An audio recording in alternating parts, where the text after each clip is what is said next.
Bismillahirrahmanirrahim. Assalamualaikum warahmatullahi wabarakatuh. Sebagian di antara kita seakan tak peduli kondisi bangsa ini, bahkan sampai mengejek saudara muslim lainnya yang bersemangat memperjuangkan kebenaran, turun ke jalan, mengorbankan waktu, dana, mengabaikan terik matahari dan bulan, katakanlah sebagai upaya yang paling ringan. Bagi Anda yang hanya peduli kebaikan pribadi, apalagi yang sholatnya merasa paling khusyuk ya, paling benar. Namun mungkin masih ada insight yang tertinggal dalam logika Anda, pemikiran Anda, kedalaman hati Anda. Apa harus berulang kali diingatkan kisah tentang makhluk kecil burung pipit memadamkan api yang membakar bapak kita Nabi Ibrahim? Bukan soal besar kecilnya kontribusi, tapi secara aktif ambil sikap dalam keberpihakan pada yang hak. Namun manakala dalam jumlah mayoritas rakyat berpikir sama, tentu akan mampu merubah keadaan. Bukankah pemimpin itu adalah cermin dari rakyat? Hal ini sangat relevan dengan potongan ayat 11 surah Ar-Ra'd yang artinya sesungguhnya Allah tidak mengubah keadaan suatu kaum sehingga mereka mengubah keadaan yang ada pada mereka sendiri. Konkretnya apa yang terjadi sekarang misalnya, bahwa nasib bangsa tergantung pada tingkat upaya rakyat, sementara hak prerogatif Tuhan pada hasilnya. Yang dikhawatirkan kalau umat ini, yang mayoritas ini loyo, maka tak layak Allah memberikan pemimpin yang hak untuk negeri ini. Mungkin sebagian orang yang bertakwa mengkaitkan bencana alam yang terus-menerus melanda negeri sebagai tanda kemarahan Allah, manakala kita dianggap masih buta dalam melihat, merasakan kepemimpinan negeri ini yang tidak baik-baik saja, yang menimpa dan dirasakan semua rakyat, termasuk yang tidak memiliki akses informasi sehingga tetap dalam kebodohan dan tidak kuasa atas sebuah kebijakan yang batil. Padahal masalah kepemimpinan adalah urusan yang sangat besar, sangat strategis demi hidup dan penghidupan umat dalam berakidah dengan benar sekarang dan yang akan datang untuk anak cucu kita sebagai bagian dari ibadah kepada Allah. Yang tentu kita tidak ingin anak cucu kita kelak menghadapi tantangan lebih berat dalam menjalankan akidah yang hak. Kita mesti menyadari bahwa peperangan antara yang hak dan batil tak akan pernah berhenti hingga kiamat. Sebagai khalifah di bumi, seorang muslim dituntut untuk ambil peran berpihak pada yang hak, karena setiap diri yang mengaku sebagai muslim otomatis terinstal dalam dirinya amanah, yaitu membawa misi rahmatan lil alamin bagi kesejahteraan kedamaian seluruh makhluk yang hidup di bumi, termasuk non muslim. Pada kondisi umat masih punya kesempatan ataupun kekuatan mayoritas di Indonesia yang kita cintai ini, tak semestinya ambil pilihan netral sebagai ungkapan yang sedikit gengsi ya. Padahal itu adalah pilihan sikap halus untuk cari selamat sendiri dan cuek. Malah ada sebagian berpendapat upaya-upaya perjuangan seperti demo dianggap buang-buang waktu, mengganggu mobilitas orang lain, maka akan menjadi lemah apabila berakidah hanya pada level belajar di majelis-majelis untuk mencari jalan keselamatan pribadi tanpa perlindungan penguasa yang berakidah yang hak. telah nyata terjadi para ulama tertolimi. Maka mesti pula disadari bahwa pemilu presiden adalah momentum memasuki medan perang akidah yang merupakan amalan pada tingkatan tertinggi, karena ini urusan kekuasaan yang akan mengendalikan kebijakan untuk penghidupan rakyatnya, sehingga memberi dampak yang luas kepada umat. Apalagi para ahli sholawat yang semestinya tidak cukup hanya qomat kamit di mulut, tapi sebagai rasa cinta berupaya juga sejauh kemampuan meniru akhlak dan turut mencegah melawan apa yang menjadi kekhawatiran Nabi Muhammad SAW. Dari Auf bin Malik radhiyallahu anhu, Rasulullah SAW bersabda, "Aku khawatir atas kalian 6 perkara. Umar sufaha, orang-orang yang bodoh menjadi pemimpin, menumpahkan darah, jual beli hukum, memutuskan silaturahim, anak muda menjadikan Al-Quran sebagai seruling, dan banyaknya al-hujum." Yang dimaksud dengan Umar sufaha adalah para pemimpin yang memimpin umat Islam tidak menggunakan sunnah Rasul dan syariat Islam. Dalam suatu kesempatan, Ka'ab bin Usrah bertanya kepada Rasulullah SAW perihal siapakah pemerintah yang bodoh itu. Nabi menjawab, "Para Umar Rasulullah akan datang nanti sesudahku. Mereka tidak mengikuti petunjukku dan tidak mengamalkan sunnahku. Maka barang siapa yang membenarkan kebohongan mereka dan menolong kezaliman mereka, maka mereka bukan dariku dan aku bukan dari mereka. Dan mereka tidak akan dibawa ke telagaku pada hari kiamat. Akan tetapi barang siapa yang tidak membenarkan mereka dan tidak menolong kezaliman mereka, mereka akan dibawa ke telagaku di hari kiamat." Hadis riwayat Ahmad. Maka bagi yang mendapatkan balasan yang besar, saatnya sekarang berbuat dan berpihak pada yang disyariatkan oleh agama. Sederhananya ini bukan soal sepele, jadi pantas bila diliputi ambisi sekelompok golongan bermodal besar. Mereka sadar betul bahwa ini hal yang strategis.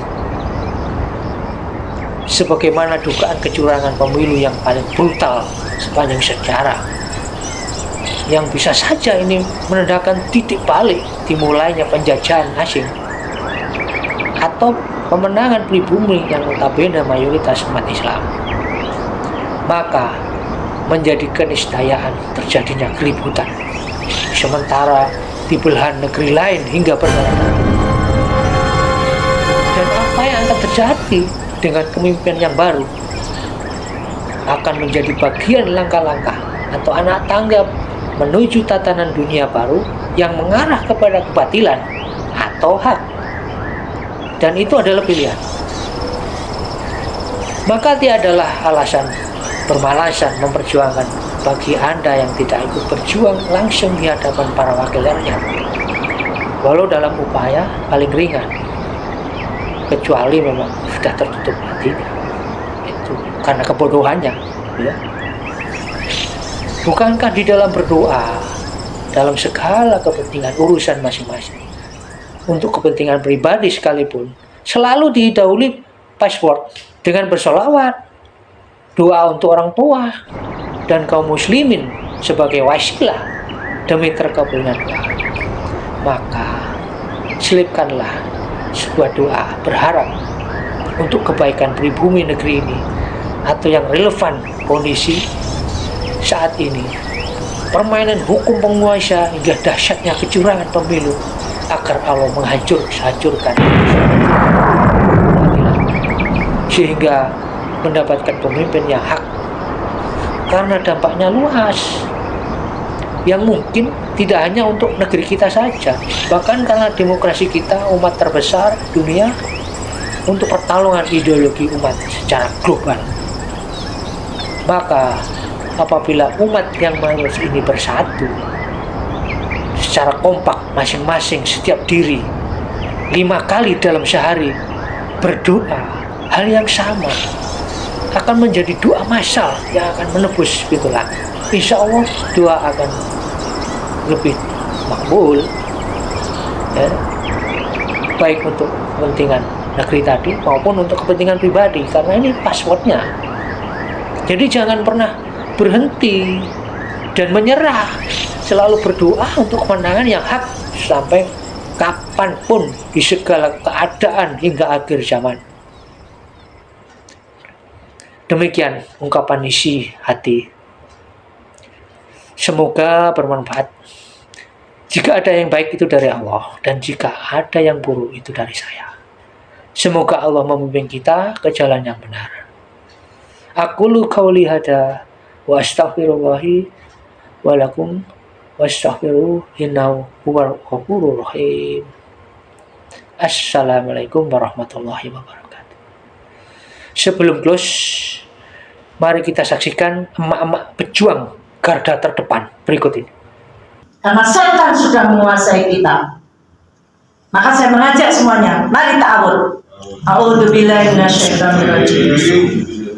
Yang selanjutnya Bapak Ibu yang insya Allah dirahmati Allah, tadi sudah disampaikan begitu banyak, baik oleh pimpinan rombongan maupun oleh Ustadz Malang.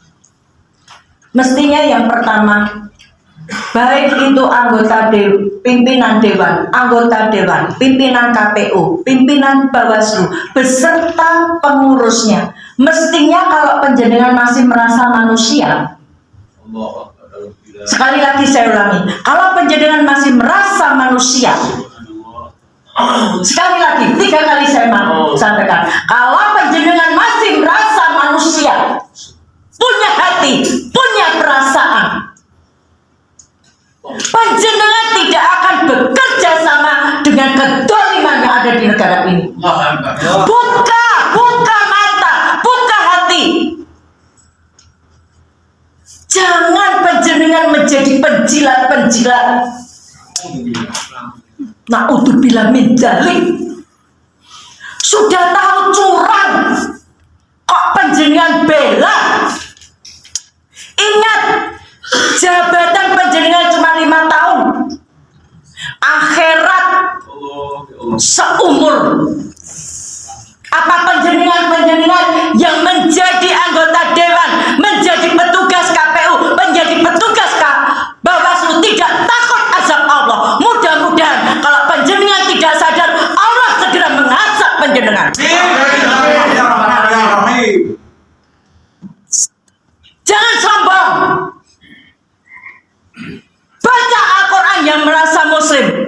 Di dalam Al-Quran sudah ada, takutlah kepada Allah, jangan takut kepada manusia. Berapa panjenengan digaji? Berapa? Itu uang rakyat, jangan sombong. Bapak-bapak yang di DPR, panjenengan bisa duduk di sini karena perjuangan rakyat.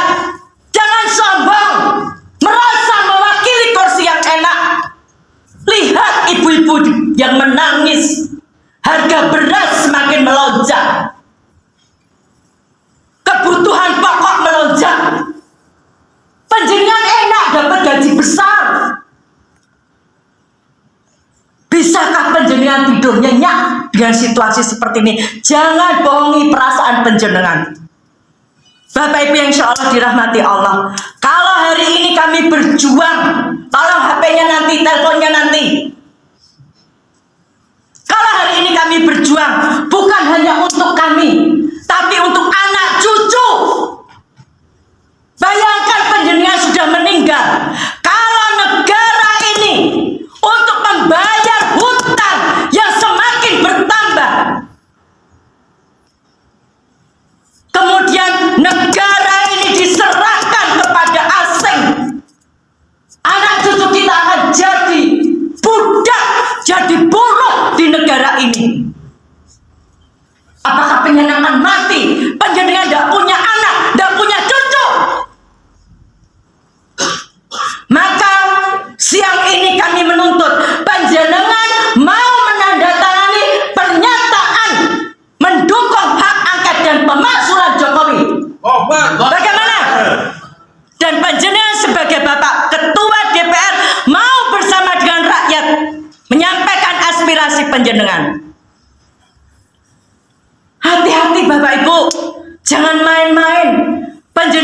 bisa main-main dengan kami rakyat.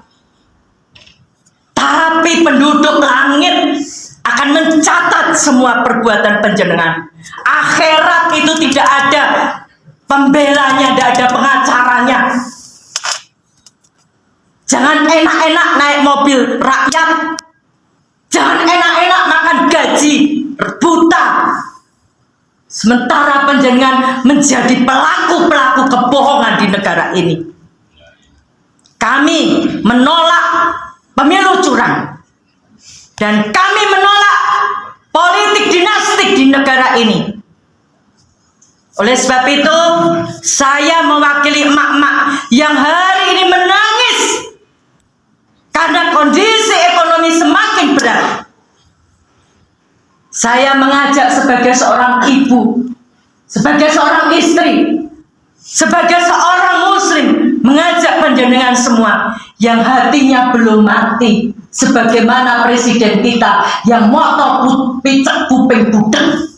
Kalau panjenengan masih merasa manusia, mari berjuang bersama kami untuk negara ini, untuk keadilan di negara ini.